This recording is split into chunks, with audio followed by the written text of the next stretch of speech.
You're tuned into All Too Real 2. Be sure to subscribe, download, share the show with a friend, and stop by all2real2.com for our social links, Patreon, and TeePublic store info. Hi, I'm Chris.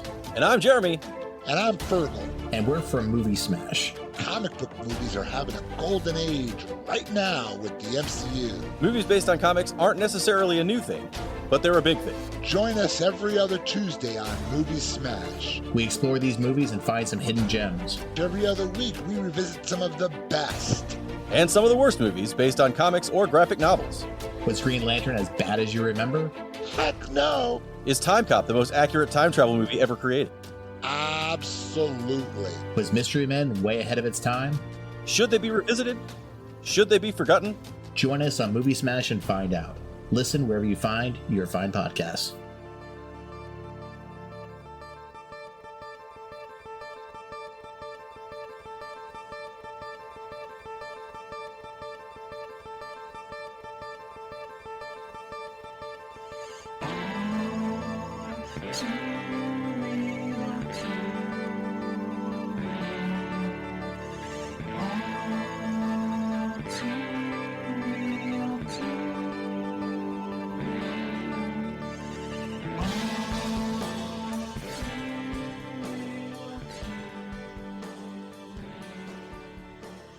Okay, everybody, welcome to the latest episode of All Too Real 2.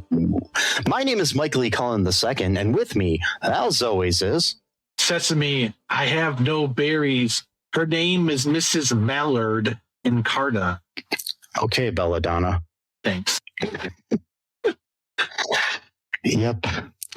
Oh, my gosh. Actually, I did Tropedia.fandom.com wiki magic in the mirror. There is a website that... Oh, I've already got that opened. Yeah. Okay. Yeah, so today, folks, we are covering a movie of sorts. This film is called Magic in the Mirror. It came out in 1996. The Internet Movie Database short synopsis here says, a girl's imaginary friends come to life when she goes through her grandmother's antique mirror, a la Alice after she sees it glowing. Yeah, That leaves out a whole lot. Mm-hmm. Yeah. Yeah. Yeah, yeah. This movie's absolutely interesting. I'll say that much. And they did make a sequel somehow. I'm not sure how, but they did. Yes, they filmed the sequel at the same time as this movie. Yeah, so this movie was directed by Ted Nicolaou. I don't know. Nicolaou. I can't pronounce people's names. Yeah, he is known for directing movies like Subspecies, Terror Vision, Vampire Journals, Dolly and Disney, A Date with Destino. What the hell is that? What the fuck is that? I don't know, man. A story of the unlikely alliance between two of the most renowned innovators of the 20th century, brilliantly eccentric Spanish surrealist Salvador Dali and American entertainer and innovator Walt Disney. It's a documentary. What the fuck? Okay. His most recent movie was called Magic and Mischief. He's also directed movies like Bunker of Blood, Chapter 2, Deadly Dolls, Deepest Cuts, Vampire Slaughter, Eaten Alive, Finding Happiness. Okay. That's a random one. Martin Scorsese's Journey into Silence. It's like a short film about Martin Scorsese's film Silence. It's like probably like a special feature on the Blu-ray or something. Oh, right. Sci-Fi Slaughter, Aliens Gone Wild, Puppet Master versus Demonic Toys. Yep. Yeah. The Shrunken City, Leapin' Leprechauns. I just love these titles. The Dungeon Master, Savage Island, Lucky Luke 2 and Lucky Luke. TV series of some sort. Okay. Anyways, that's our director. Yeah. It was written by Ken Carter, Frank Dietz, and Michael McGann. We don't have to go into everything that they've done. Who cares? Yeah. This was executive produced by Charles Band, who also executive produced the film we covered last week, Alien Arsenal, and Dr. Mordred, and other movies, and all the Puppet Master movies, and things of that nature, and the Ginger Dead Man, and all that stuff. Ginger. Yes.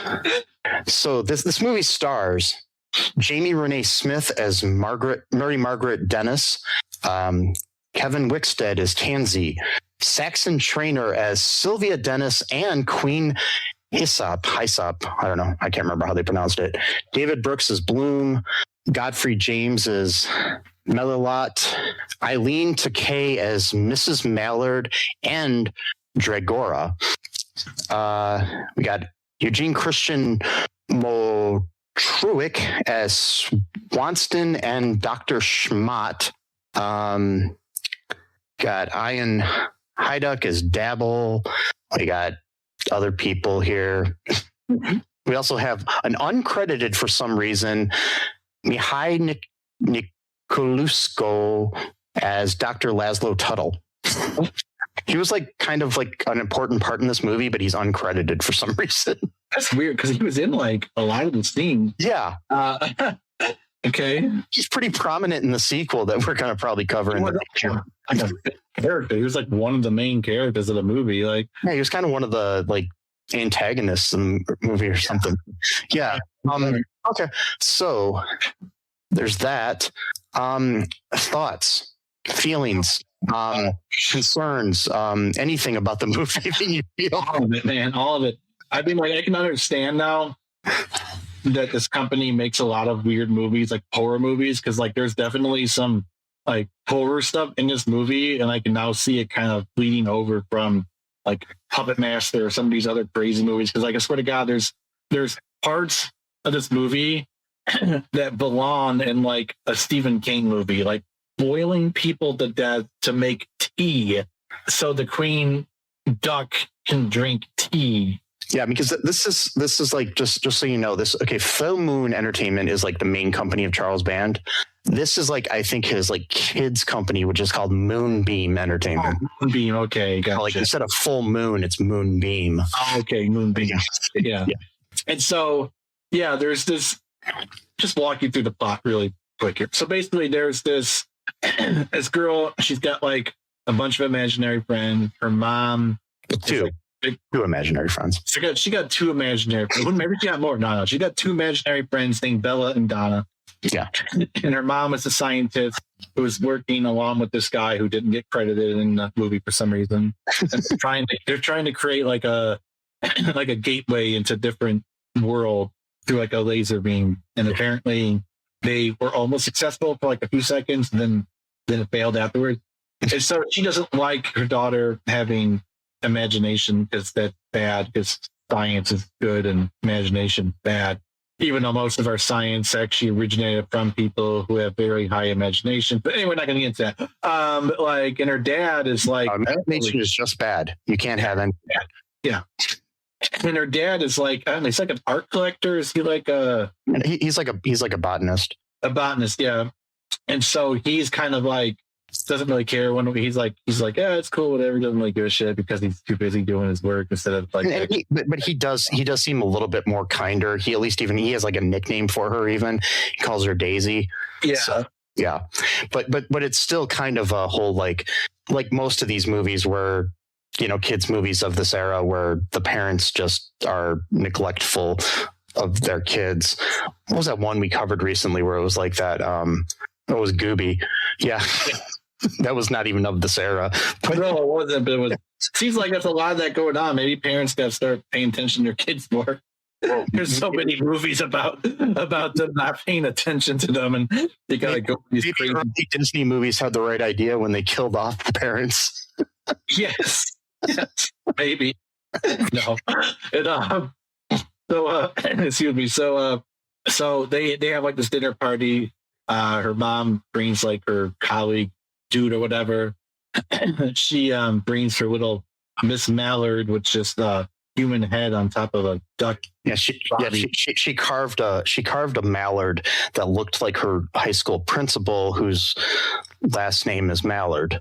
And thought that would be a cool thing to do, I guess. I don't know. And then took that down to dinner for some reason to show off the crazy mentally ill type of I'm sorry. If I saw, I'm not trying to be mean, but if I saw like a 7-year-old kid like just brought that down to like dinner and it's like, look what I made, I'd be like, cool. I mean, the fact that she got first place for that, and the fact that it looks like it was carved by like a really like an adult. There's no way a 9-year-old carved that. I'm sorry. I know. Even like a savant. I mean, I don't think, you know. I know. And she there is a little foreshadowing here because they're about to have tea, and then the Bella and Donna took the tea and it splashed it on the dude's wife. Yeah. Apparently he has a wife, which I don't believe in real life he would, the way he acts. I don't think he would be married, period, let alone to someone like very beautiful. I just don't think that would be happening. He may be a scientist. I don't think he's a rich scientist, so he wouldn't even get like a gold, digger type woman either. You know what I mean? So it's like that's fiction right off the bat there. So, this piece of shit guy, would not be married. So anyway, so they blame her or rather her mom. What's her name? I don't know any name anymore. The girl's name? Yeah, what's her name? Mary Margaret. I said Mary Margaret. And what's the mom's name? The mom's name is. Give me a second. Might not even have it. The mom's name is Sylvia. That's right. So Sylvia's like, go to your room, like kind of like Home Alone style. Don't come back here until you blah blah blah, whatever. But then she's mad, and so she throws the mallard at something, and then the mirror starts acting weird, kind of, and then the mallard goes right through the mirror, and then she's got these little stupid, they're called berries later on. They're not really berries, that's what they call them. And then she took one and crossed through, because you can only cross through with berries. Just weird. Because how was she able? These berries were in a book that was from the great grandmother, who also gave the mirror to her. The great grandmother, who is the grandmother of her dad, left the mirror to her in her will. And also the dad has this book of like different types of plants because the grandmother was also a botanist. I got all this from the movie. I don't know how I was paying so much attention. So it was in this book. So I think it was like meant to be. These berries were just hidden in this book on these leaves for some kind of flower or plant. So yeah. Yeah. And so he told her earlier not to look in the book or whatever. She anyway. She came home all excited because she won first place, and her parents are ignoring her, and her dad's sleeping. I mean, her mom's ignoring her. Her mom's not even there, and her dad's sleeping. And it's like, I mean, that would suck though for a kid, You're all excited about something, and berries. And parental neglect is just as bad as other abuse. And then there's this dude who's supposed to be a mirror monitor, I guess, or something. But he's sleeping, dozing off. And she shows up. And he's like, "What the heck's going on?" And he's like really afraid of her because she's both people. Like they just call they don't even say people, the person. They just said people. Like that's their word for even a person is people. Okay. Yeah, cool. she goes in this and she runs into say to make it seem like it's a weird language for them or something. So they're like, oh, they don't call you a person, they call you people. That's something different over there. All right, cool. I could have tell it different by the fact that there's talking ducks and things like that, and they're laying egg bombs apparently that make you smell, so they can then tell by the scent that you're kind of. It's actually pretty creative. I mean, that's a pretty good weapon. Actually, it really is. IPL. A stink bomb, essentially. You get the scent on you, then they can pick up the scent. It's actually pretty cool. I gotta admit that was pretty cool. Probably smells bad, but I kind of get the logic behind it. But it's like, her first friend is Tansy. Yeah, he's the guy who's monitoring the mirror from the other side, and he's they're called mirror monitors. Yeah, which is a creative name for somebody that monitors mirrors. Exactly. I mean, they couldn't even come up with something. We're a beer monitor, actually, but we do. And we're okay. So he's like the new guy. The old guy's just about to retire. I guess he's been doing it for years. Oh, okay. Because he mentions that he's basically been watching the mirror the whole life of the great right. Yeah, that's right. So apparently time is different in this realm. People live a lot longer. So he's freaking out because she shows up, and she's freaking out because he's freaking out on her because he's going like absolute nuts. And so, the old guy comes in. He's like, "All right, let's talk it out." And he's like, "She's a people," going nuts. I'm like, "Okay, fine." Mm-hmm. And basically, it's because she brought these berries. I'm thinking that the next time I don't want to be somewhere and there's like a lot of people there, I'm just going to freak out and be like, "You're a people. You're a people. Yeah. You're not a person. You're a people." Yeah, exactly. And so it reminds me of like there used to be these ads for Maury Povich, the talk show host. Mm-hmm. And the phrase in it would be like, "Maury's good people." Yeah. Yeah. That's a phrase people say, "You're good people." So I guess it kind of makes sense a little bit. I always thought that was kind of a weird phrase anyways, but another common phrase that people use in English. I think it's just become more common now because back then it was weird to me. It was, I never really got it. I think Maury's a good person. They kept calling him a people. More. Yeah, I don't. Yeah, I'm not really sure with that. Or maybe they mean that like you came from good people and that's why you are a good person. So maybe they're like complimenting your family as well, type of thing. I don't know, but it could be something like that. But anyway, just to save us time, really, from having to talk about this for too long. Literally, the entire plot is just trying to evade being captured by an evil Ballard queen named Dragora, who likes to. Apparently, is obsessed or addicted to tea, and the way they make the tea, yes, go ahead, is fucked up. They boil these creatures or humans or whatever in this big teapot that looks like a duck, and then they get the tea from the people or the mirror monitors or whatever. They make tea out of them. Which, how? This is a kid's movie. It's a kid's movie, but plus, too, people are plants. So what would you be getting out of? I mean, like, there's no. This is the mirror. This is the mirror world. So mirror world, right? So it works differently there. Yeah, it works differently. But again, because the company makes all these horror movies. Even the kid version has. I mean, I swear to God. So at one point they finally do catch her, and then it looks like they're about to kill her. But then the two imaginary friends are actually real. They're pixies, and they've been stuck in our world for a long time. And then she had 3 berries, and she used up all 3 berries, and it was because they were the other 2 berries. And then she used 3 of them, but she also had more. Oh, okay, that's right. So then, yeah, that's right. So the 2, so Bella and Donna, they revealed themselves to her and Tansy. But then when the other guy woke up, his thing. They disappeared. They didn't want to be seen, I guess, by the big guy. And so they save her basically by sacrificing their lives, but I don't really think they would sacrifice. They said it would be like a hot bath. So they zipped her out of the. So okay, so we know she's alive.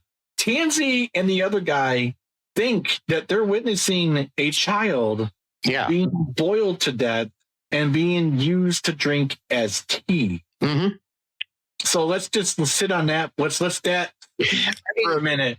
By the way, for people, it's 60 seconds, not 10 seconds. So 60 seconds of boiling or steeped. Yeah. And then we make a joke about it afterwards. Well, I mean, to be fair, like the Grimm fairy tales and other fairy tales were all pretty fucked up too. So, I know, but this is 1996. This is when kids movies were supposed to be like not scary. This is post, Little Mermaid and shit. So it's like, where you take the story that was fucked up by Hans Christian Andersen and clean it up to make it a happy ending where the mermaid and the dude end up together instead of her dying sea foam. He died. Yeah, but the thing is, they tell a joke about it. Okay, it's like, okay, wait a minute. You literally were just crying 2 seconds ago, and then you thought that she got boiled to death so that this mallard queen and her henchmen can drink tea, but they all start passing out from the tea, and then they go, "Oh, Mary Margaret was such a sweet child, but she must make a dreadful tea." I'm like, you still think she's dead at this point? She didn't come out and reveal herself until after that. So like, wait, so you're already making cracking jokes about witnessing a child being boiled to death? Really? That's what we're doing? Wow. Okay. Weird. I don't want to be in this mirror world if that's something that you just joke about. Like, it's then again, though, this is the same world where those two same guys later on got quote planted literally in place. They can't move by another queen. Another queen who's just as bad as this queen, apparently. In some way, really, because later on it was all a test, right? So yeah.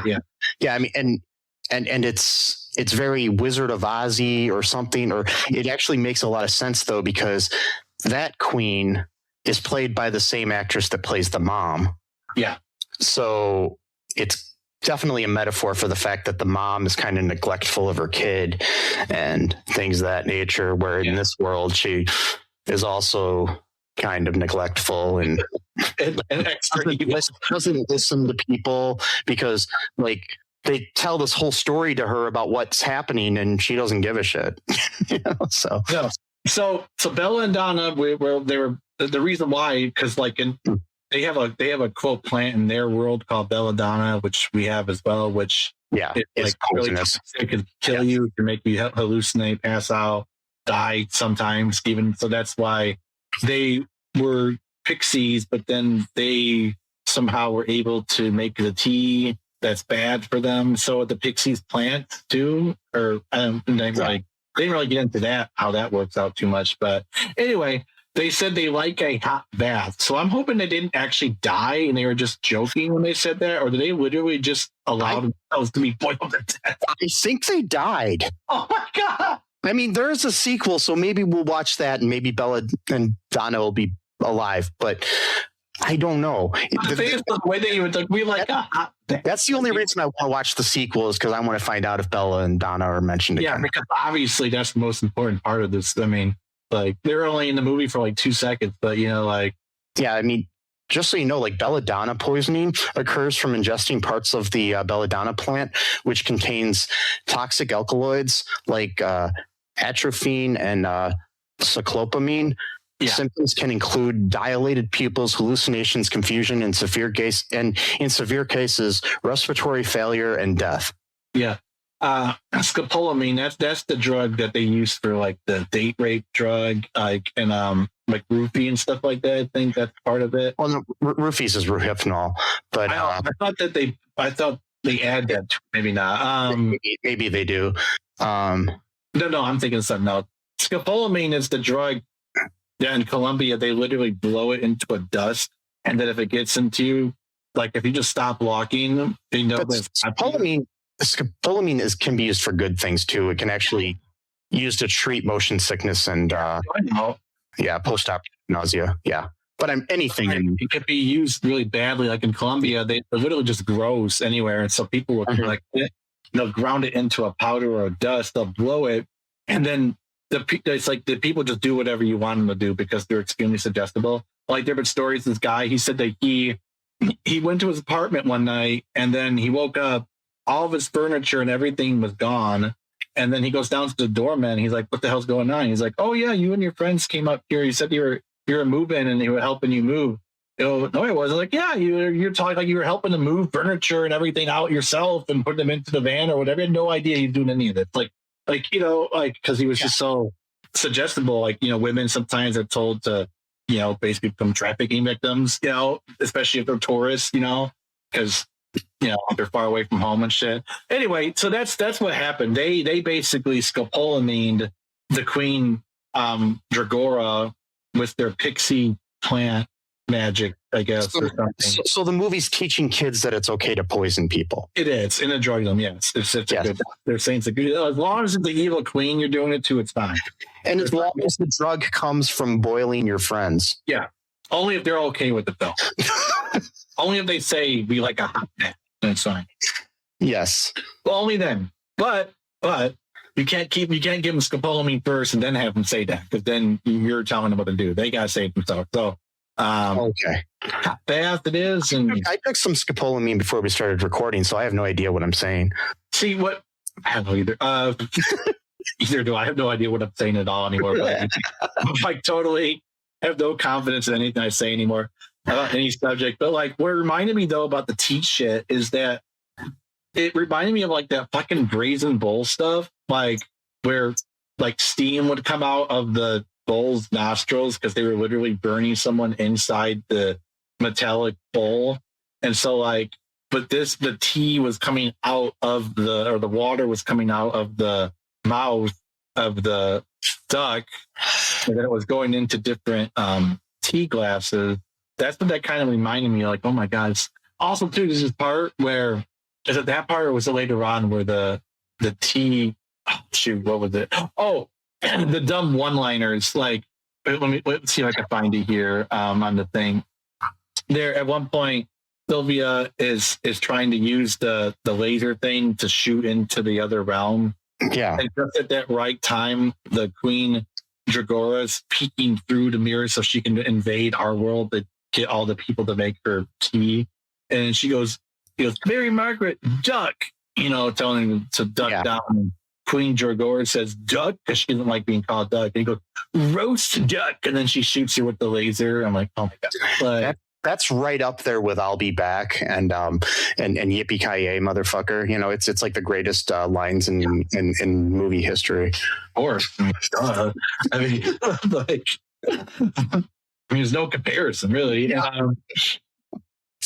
And so there's another thing too, where, like I said, there were some creative aspects to this movie. Like, for example, when I do appreciate the fact that the Queen Dragora in this movie also does things herself and doesn't just have her henchmen do things for her. So you gotta kind of give it to her that, because like most evil leaders, especially these days, they have other people do their dirty work for them, and they blame other people for it, and they drag people into endless wars, and those people are okay as candy. And then they can just, when you ask them about these things, then they can just say they don't know about it, or they haven't read about that yet, or they researching it, or whatever. Or lie about. I'm not pointing out any two people in power specifically. I'm not talking about anybody that's name rhymes with dump or anybody that's last name rhymes with Shanson. But no. Yeah.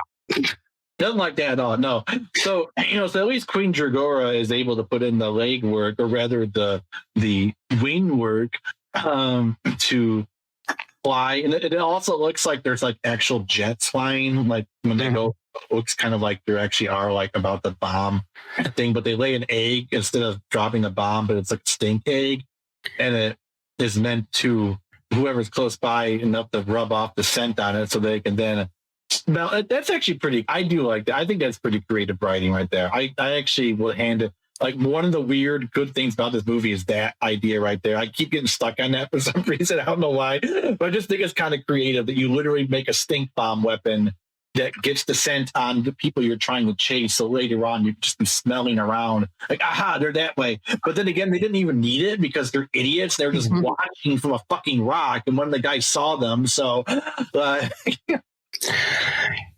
of the production companies behind this movie, this is just a random thing I just saw on the screen, is called BB Productions. I wonder if Netanyahu has anything to do with this. Yeah. Especially about evil leaders, and and it's just joking. It's spelled the same way though.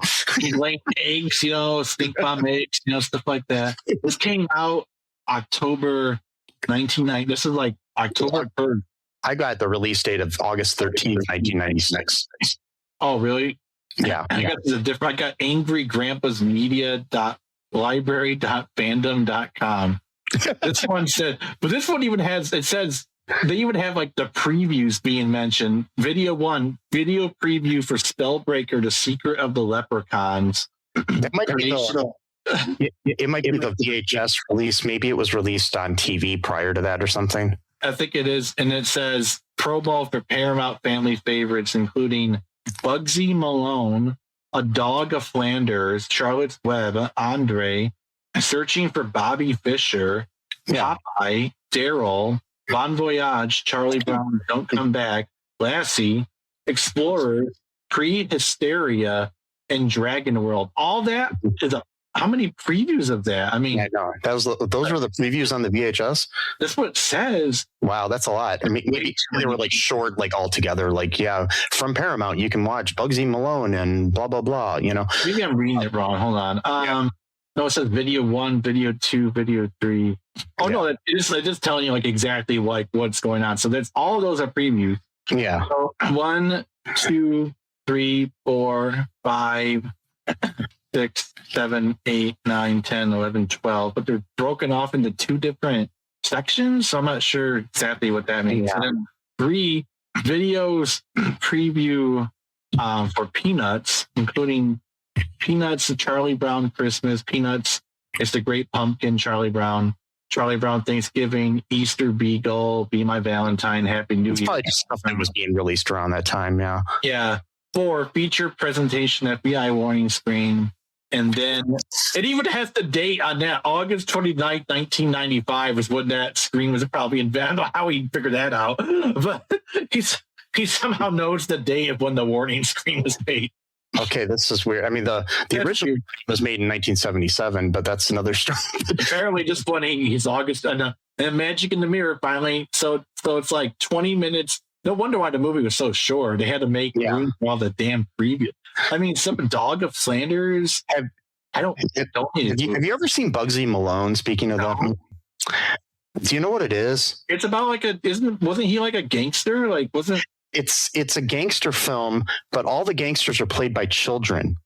Oh, Teenage actors playing adult roles. That's weird. Okay, And the movie stars 2 people of completely different beliefs nowadays.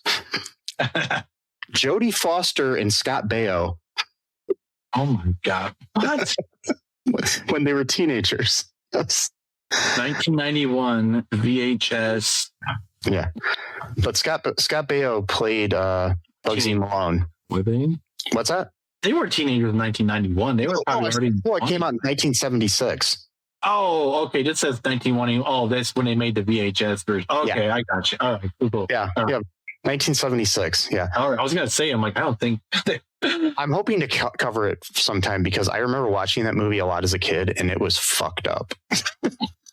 You got Dog of Flanders, a dog movie, I guess. I'm not gonna watch that one. Andre. I got nothing to say about the movie now, so I'm just making up another Andre. I remember Andre. To the movie, Mary Margaret ends up getting home. Yeah. And now supposedly everybody's trapped on the other side and she just has to watch the mirror. But then we have like one of those endings where it's like, you see the bad duck like healing and wanting to try to get back. And then you see these berries that fell at one point through the like heater or steam grate or something in the apartment or the house down into this pipe that was cracked, and they fell down conveniently onto an open bag of potting soil. Yeah. So then they started sprouting. So that means that they're going to find a way into our. Of course, I knew that was going to happen where he dropped all of them conveniently into the. Yeah. So we will find out. In foul play. Yeah. In Magic in the Mirror Part 2, Foul Play, which we will cover in a future episode of All Too Real 2. God. I will find it. Oh, I mean, you can probably find it on YouTube right now and look it It's up. probably on YouTube. This movie. It's also on YouTube. It's on YouTube, but it's also on Amazon Prime. So if you want to watch it with ads, yeah, there it is. Boom, the same guy who I watched the other one. It looks like Magic. No, I mean, it's not the same guy, but it's a. They uploaded. Mine was what Goblin King was when I was watching it. Yeah. So they uploaded it. So we will cover that in the future, in the not too distant future, next Sunday. AD. No. But anyway, so the.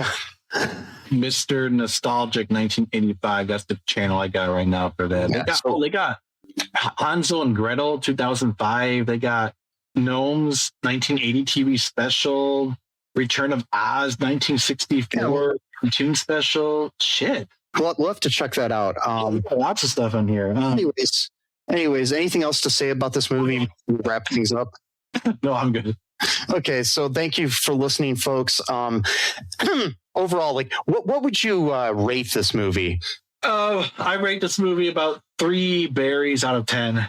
Yes, I give it 2.5 berries out of 10, Okay. and 1 hallucinogenic berry that made me think my life was worthless, and that I should, just find a mirror to jump into myself. I tried it in my bathroom, and I somehow cut my head open. I was trying to get into the mirror above my vanity in there, and there's just blood dripping down it now. Hi. Okay, everybody, welcome. Oh wait, am I okay? Where am I? I don't know. I'm Mike Lee Cullen II. And with me as always, wait, what? Yes. Anyways, so folks, I will say one thing you can do that won't make you cut your head open is to go to all2real2.com. Unless you're using your head to like type that in on your keyboard or something, then maybe you'll cut your head open. I don't know. But you can go to all2real2.com. You can find links to all of our social media. You can find links to all the different places you can listen to our show, links to our YouTube, links to, like I said, our social media. You can check out our Facebook, our TikTok, our Bing Bangs, and our Zoom Zooms, and our Bing. Those are things, right? Yeah, I guess so. Or am I still hurting? Oh, man. Well, hey, I can write my name with this blood. Wait, what? So, oh my God. Anyways, just, be good to each other, folks. Share the show. Give us a 5-star review, or if you can. Remember that trans lives are human lives. No human is illegal. True that. Fuck ICE. Yeah. Free Palestine. Fuck the oligarchy.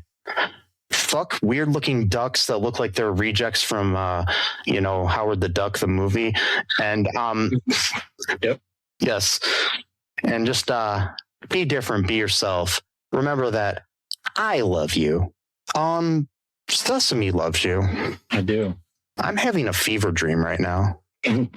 There's a duck in here. By the way, I was actually on NyQuil when I was watching it last night because I have a cold. So that was an interesting other aspect. Well, that made it interesting. Yes. Yes. It was the really strong, like 10% alcohol, like the original flavor too. So it's like not even good grape tasting, like the nasty green version of it. Yeah, NyQuil, the only thing that tastes like green. Yep. There you go. Not the cool grape shit. No. Yeah. Yeah, that was NyQuil, you big fucking Q. Anyway, so folks, until next time. Bye-bye. Thanks for listening to All Too Real 2 podcast, a Cullen Park production. Produced and edited by Michael E. Cullen II. Music by Matthew Hawes. Subscribe and share the show. Visit us at cullenpark.com.